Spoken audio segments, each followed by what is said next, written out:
again. It's time to go on to the next saber in my collection. This is one from Padewan outpost. It's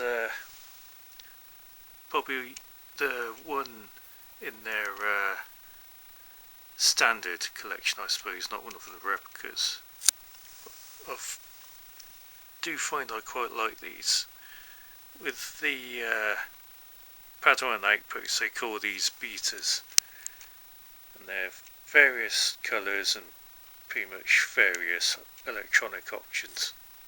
This one's RGBX, which is one step up from the old Eco board, and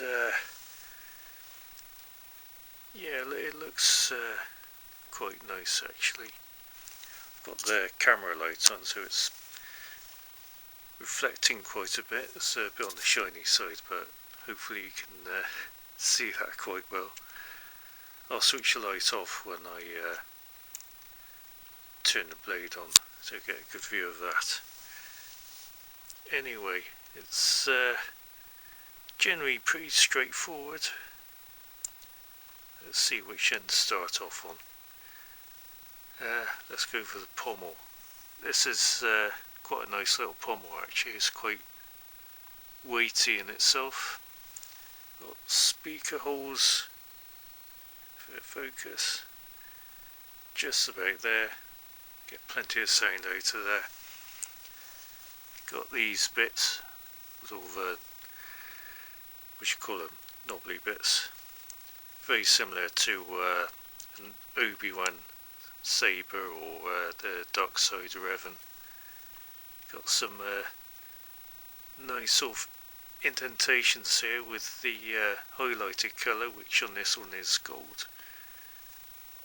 The actual handle is very smooth, but surprisingly it doesn't slip out of your hand or anything. I think probably these stop it shooting out of your hand or anything. But you can always put a wrap in there or replace the handle with temple grip. And not sure if it show up on the camera, especially with the light shining on it, but it does sort of reflect light, having a slight multicoloured effect, like spilled oil, but whether you can see that or not, it's hard to say, can't see on the screen. Anyway, the switch area is your standard LGT fare. The AV switch here lights up red, the charger screws holding it all together. Got a whole bunch of these indentations here that are a bit supposed to be choke points with the highlighted colour. Makes for a nice effect. Excuse me, bit of a cold. And onto a slanted emitter, which looks very nice actually.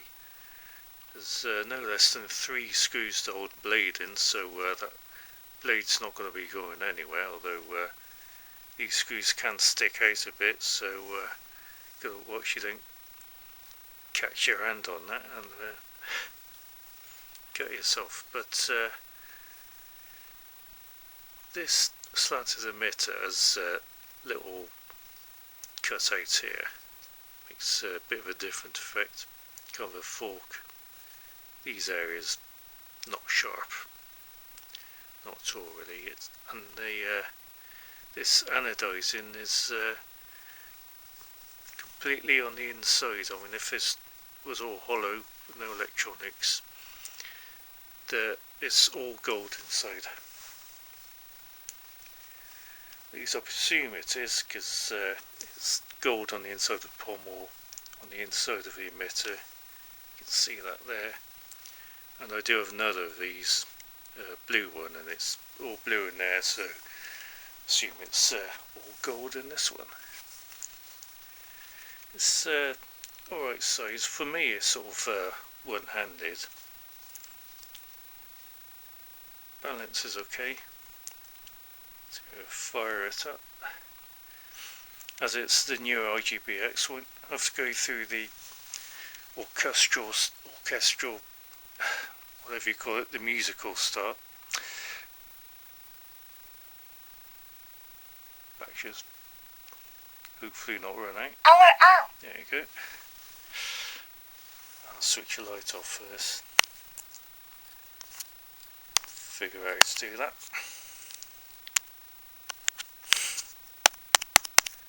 Great. Touch screens.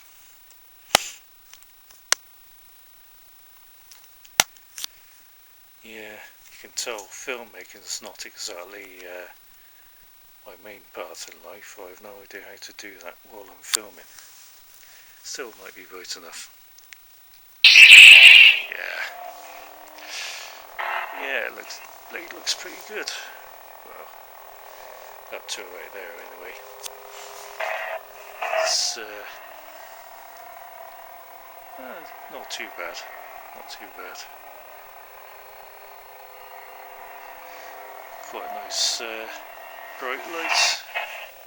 No, because it's IGBX, it's a lot more responsive than the Eco board. There's a basic smooth swing, about 2 or 3 extra sound fonts.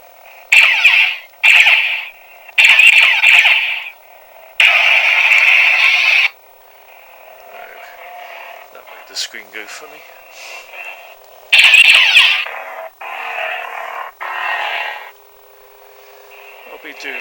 I'll go through the sound fonts on here on another video. Mainly because the camera battery icon is looking a little low. Hello there.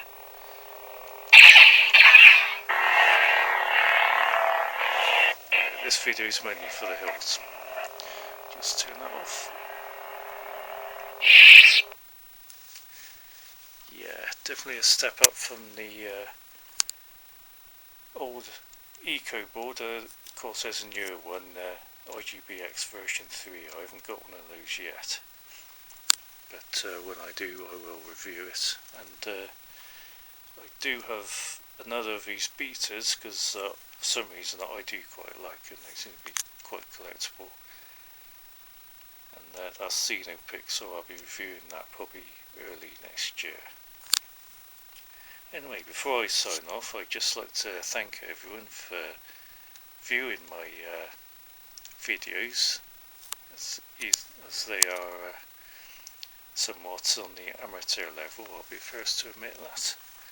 And very much glad to get all the subscribers and the likes, and of course it's always good to hear people's comments, and it's always very nice to hear that people do enjoy my videos. Always much appreciated. Anyway, that's it for me. Time for me to sign off. I'll see you in the next one.